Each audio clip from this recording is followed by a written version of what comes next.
Okay, so for today, bago tayo pumunta sa grammar patterns natin, may kailangan tayong mga matutunan na type expressions and some other counters para effectively maintindihan at masunod natin yung sentence pattern natin. So mag-start tayo sa Japanese time expressions. So for example, sa bawat araw or day na expressions of time natin, meron din tayong morning and meron din tayong night. For example, sa day mo, kapag today, naalala pa ba? It's kyo. Pag this morning, it's kesa. Pag tonight, it's komban. Okay? Paano naman kapag tomorrow, future? Meron tayong ashita. Tomorrow morning, ashita no asa. Ibig sabihin, umaga ng bukas. Tomorrow morning, ashita no asa. Tomorrow night, ashita no ba. Alright? Paano naman kapag yung araw after pa ng bukas, umaga after pa ng susunod, or gabi, susunod na gabi pa? Meron tayong day after tomorrow, asatte.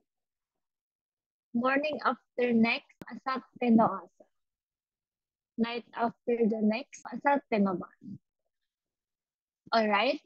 So for ashta and asatte, dadagdagan mo lang sila ng no, and then dagdagan ng asa for morning, and dagdagan ng ban for night or evening. Again, ashta no asa, ashta no ba, asatte no asa, asatte no ba. Alright? And then, for past naman, meron tayong yesterday, yesterday morning, last night. For yesterday lang, kino. Kino. Pag yesterday morning, katulad ng tomorrow morning at morning after the next, dadagdagan mo lang yung kino ng particle na no, kino no asa. Alright? Pag last night, kino no ban. Kino no ban. Okay, paano naman kapag nung isang gabi, nung isang araw, for day before yesterday, meron tayong ototoy. For morning before last, meron tayong, dadagdagan mo lang ulit ng no, ototoy no asa, ototoy no ban. Okay? So, ang importante lang talaga na maalala mo is kahit itong unang column lang. And itong today, kesa at komban. Kasi sila lang talaga yung medyo kailangang i-memorize. And then, of course, paano naman kapag every day, every morning, every night?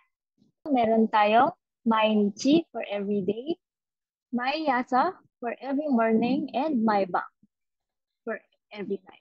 So again, for the days, ang ating expression ay kyo, asta, asatte, hino, ototoy, and mainichi. For the morning, kapag i-denote mo ang umaga, pag this morning, kesa. Tomorrow morning, ashita no asa. Morning after next, asatte no asa. And then, yesterday morning would be kino no asa.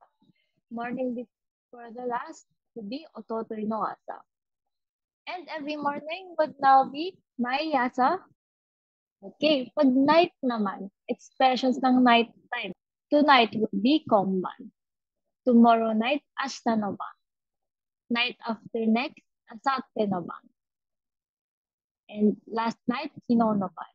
Night before last, ototoy no ban. And every night is maiba. Okay, wakarimashita ka minasan? Wakarimashita. Ay, katagosaimasu. So, medyo memorization heavy to, no? Itong expressions of time natin. Kasi kailangan na yan yung gagamitin nyo tuwing mag-denote kayo ng oras. Next, paano naman kapag expression of time na week, month, and year? Pag this week tayo, meron tayong konshu. Pag this month, kongetsu. This year, kotoshi. Alright, punta tayo sa weeks. Pag this week, again, it's konshu. Next week would be raishu. And then, week after next would be saraishu. Napapansin nyo, meron lang tayong shu na main na counter. Pag next week, dadagdagan ng raishu. Pag week after next, sarai. ang dadagdag sa raishu. Again, this week is konshu, next week raishu, week after next is saraishu. For last week naman, meron pa rin tayong counter na shu, pero dadagdagan mo ng sen sa umpisa. Senshu. Senshu. And week before last would now be sensenshu. Kung mapapansin, lahat yan may shu, naiiba lang yung nasa umpisa. And every week would now be maishu. Parang mainichi. Maishu. Okay. Punta naman tayo sa months. Kapag this month, katulad ng shu natin, meron naman tayong getsu. So for this month, that would be kongetsu. Kongetsu. Pag mapapansin, kon lang pareho yan. And then, raigetsu is our next month. Yung getsu natin, dadagdagan natin sa umpisa, katulad ng next week ng rai. Raigetsu. Month after next, saraigetsu. Okay. Last month, same lang ng rule, sengetsu. May sen sa umpisa, and then dagdag mo yung counter. Month before the last, same ulit, sengetsu. Sengetsu. Pag every month naman, medyo maiiba lang, no? Hindi siya maigetsu, magiging maitsuki. Maitsuki. Alright, punta naman tayo sa years. Pag this year natin, hindi siya katulad ng weeks and months na ko lang siya. And then toshi, kotoshi. Kotoshi. Next year, same rule. May rai sa umpisa and then nen sa dulo. Rainen. Rainen. Alright? Year after next would be sarainen. Okay, and then last year would be hyonen. Hindi siya sennen, it's hyonen. And then year before last would be ototoshi. Ototoshi. And every year it's maitoshi or mainen. No, either maitoshi or mainen. Alright, so yan yung expressions of time natin for week, month, and year. Wakarimashita ka minasang?